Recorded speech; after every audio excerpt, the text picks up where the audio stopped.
Hi everybody. I'm a psychologist, not a technologist.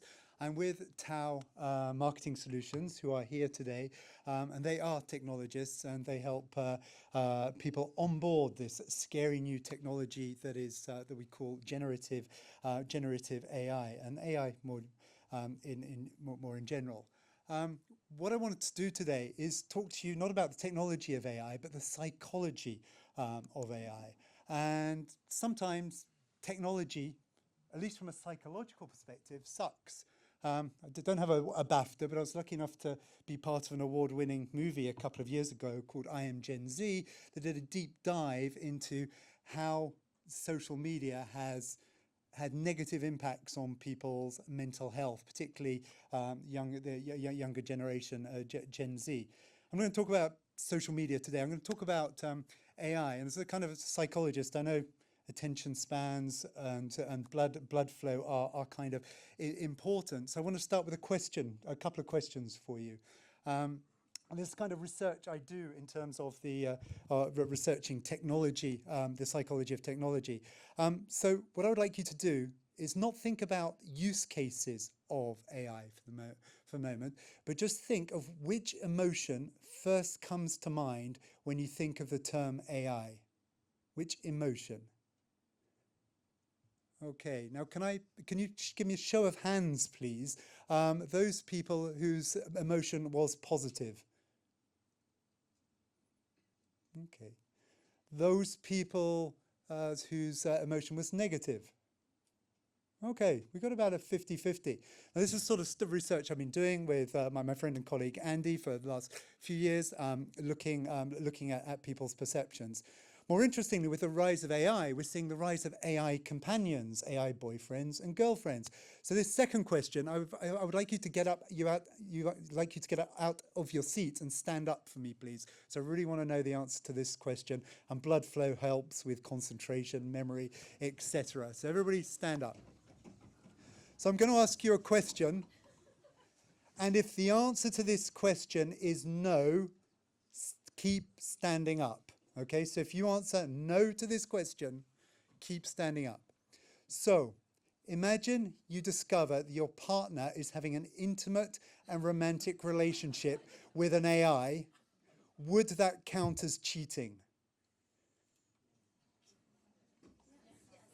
So if it's yes, sit down. If it's no, stay standing.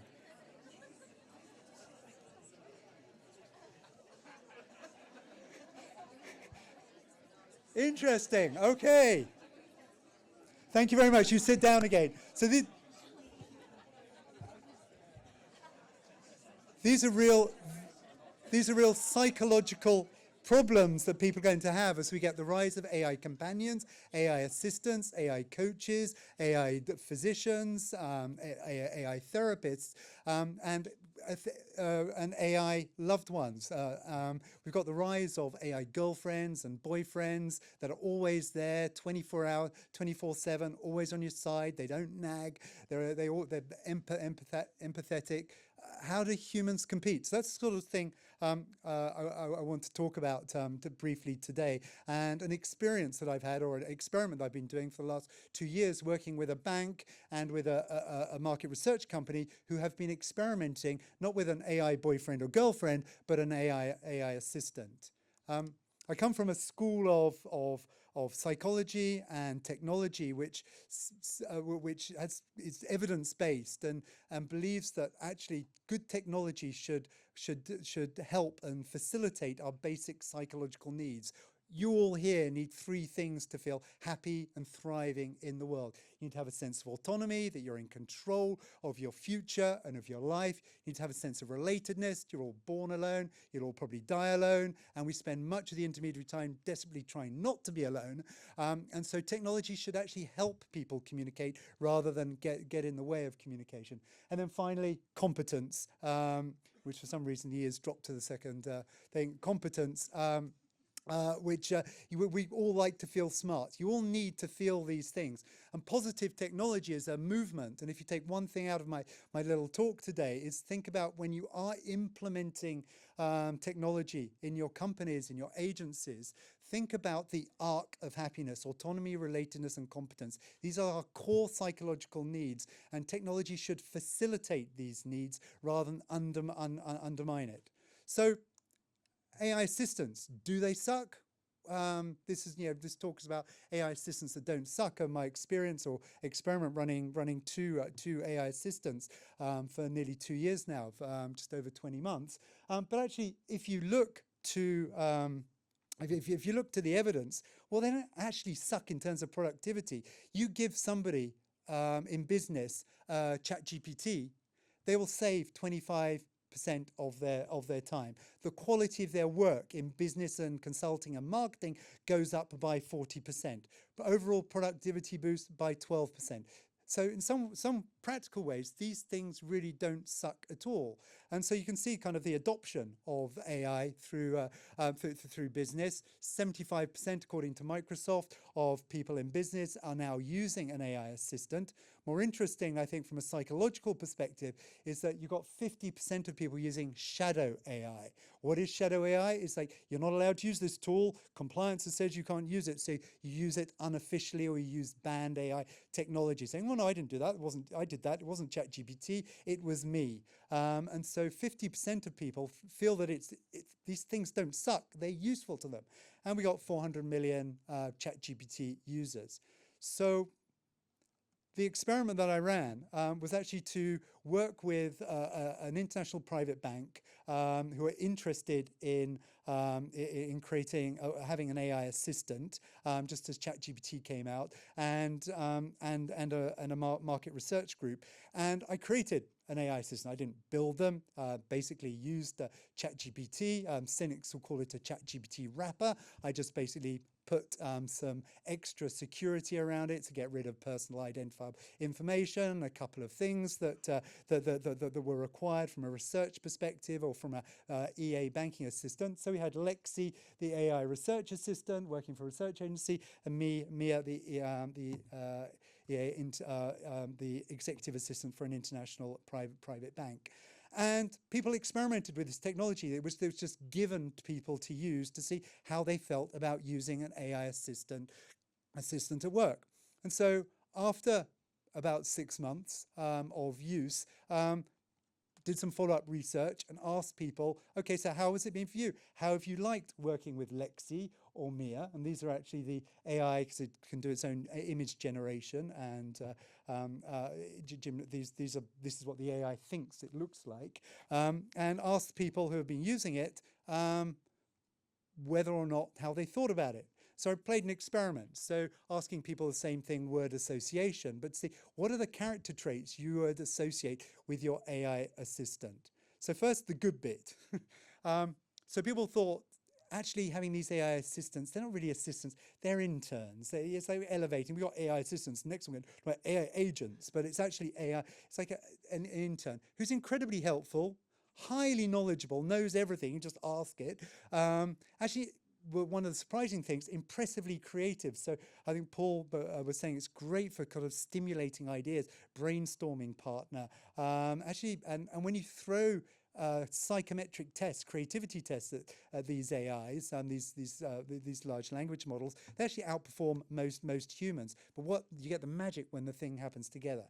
They're fast, they're patient, they're always available, eager to help, multilingual, brilliant at drafting, editing, proofing, and summarizing. So it's kind of like, not, this is not an AI boyfriend or AI girlfriend, but actually it's a kind of an intern. This is the intern for, and I was sort of thinking after this research, doing this was actually really pretty, this was pretty good. But then came the kind of the negative stuff.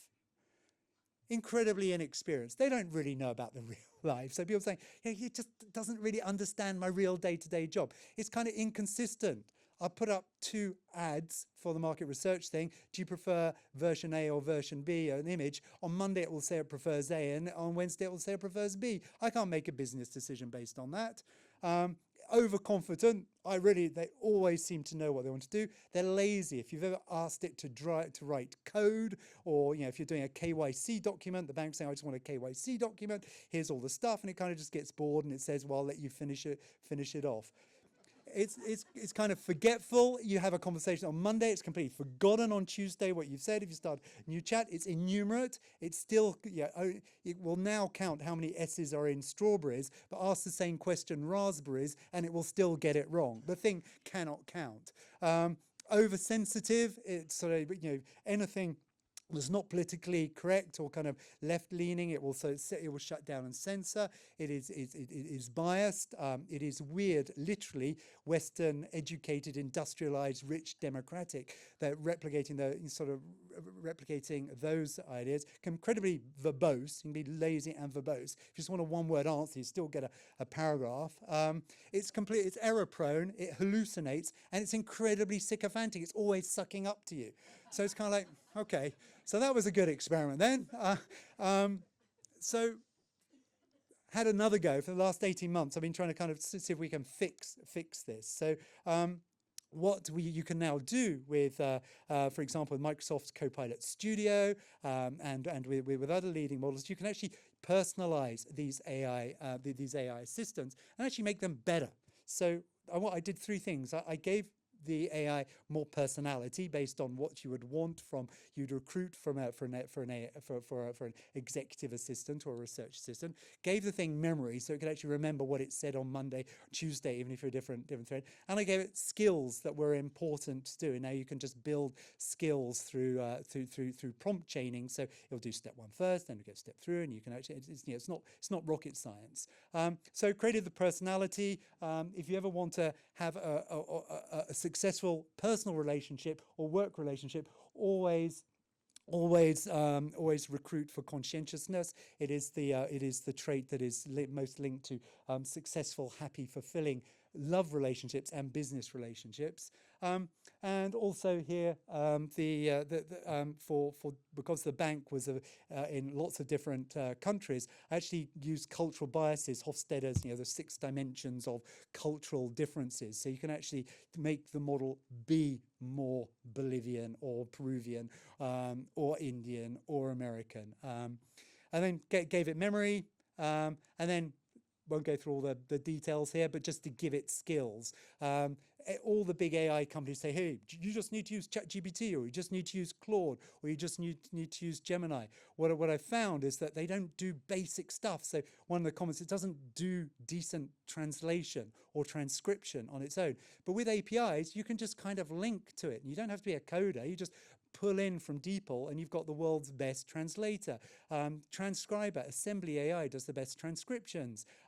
Image generation, again, saying Flux is the best. You can just pull it in, and so you can give these AIs extra skills. It's easy, and then you can create custom scripts that will take things through step by step, how to do a KYC, how to do a thematic analysis in research.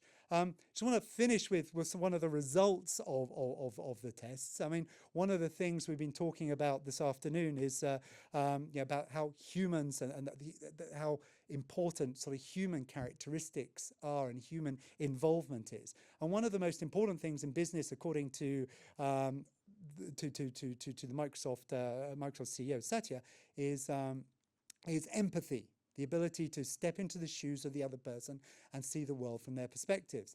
Now, there's an interesting research that shows that AI is actually rather good at doing this. And actually in blind tests, people actually feel that AI physicians, and more worryingly for me, AI therapists and psychologists are more empathetic than humans. But what AI now has is really good vision and video, can do video analysis. And there's one psychometric test that tests your ability, your empathic, what's called the EQ, your empathy quotient. And it's known as the eyes test. You can do it yourself here. Most people are pretty good at this, and the degree to which you are good at detecting the emotion that people have there, what they are feeling, just simply by looking at their eyes, is a really good, clinically, psychometrically valid way of measuring empathy. And empathy as a research skill and as an assistant skill is really important. So I got the AI to take the empathy eyes test. So anybody want to shout out what they see on the first thing? What emotion is this person feeling? Anybody brave enough to? Playful, yep. Number 2, irritated, interesting, okay. And number 3?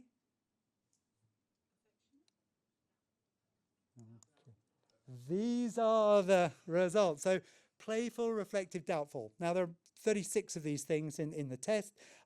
Humans on average get about 28 right. Those people who have low empathic ability, and you want your assistant to be empathic, and so you want your AI research assistant to be empathic, your AI executive assistant to be empathic, and given vision, can AI, can it be as good as humans? What I found, it can. It actually performs better on detecting emotions in people's in people's faces.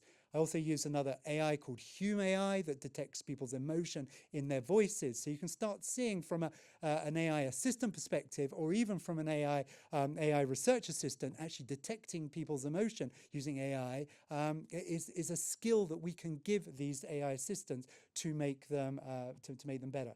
And actually, so I tested that and actually looked at perceived empathy. I got humans to have an interaction with an AI, and then an AI to have an interaction, and then for the AI and the humans to recount what it felt like to be the interviewee.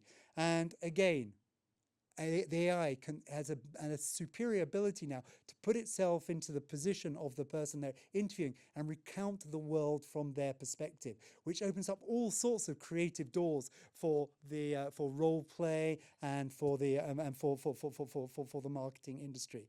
And I kind of just leave, and then the proof of the pudding is that, just as Paul was saying, they gave to ITV, they gave people access to these AI assistants, and everybody wants to keep them. The bank now and the market research company saying, that was a cool experiment, but we don't want to let Lexi go or Mia go, and we're actually going to keep them on as salaried individuals. So they can work. AI assistants don't have to suck.